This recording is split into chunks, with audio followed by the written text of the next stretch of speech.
Hi guys, చపాతీల్లోకి రెగ్యులర్గా టమాటా curry లేదంటే ఏదైనా పచ్చడి ఉంటే అడ్జస్ట్ చేసుకొని తినేయచ్చులే అని అనుకుంటున్నారా?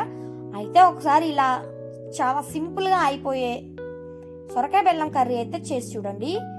ఎప్పుడూ చపాతీ తినని వాళ్ళైనా లేదంటే చపాతీ 1-2 తినే వాళ్ళన్నా ఒక ఎక్స్ట్రా చపాతీయే తినేస్తారండి. అంత టేస్టీగా ఉంటుంది.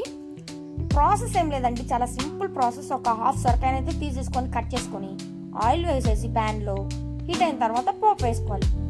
పోపు చిటపట్లాడిన తర్వాత మనం కట్ చేసుకున్న సొరకాయ ముక్కలను అయితే అందులోకి యాడ్ చేసుకోవాలి. సొరకాయ ముక్కలు యాడ్ చేసిన తర్వాత అవి గోల్డెన్ బ్రౌన్ కలర్ వచ్చే వరకు మగ్గించాలండి. గోల్డెన్ బ్రౌన్ కలర్ వచ్చిన తర్వాత మనం ఒక కప్పు బెల్లం అయితే యాడ్ చేసుకోవాలి.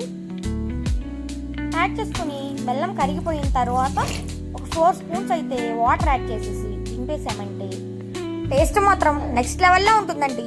మీరు కూడా ట్రై చేసి కామెంట్ అయితే చేయడం మర్చిపోకండి.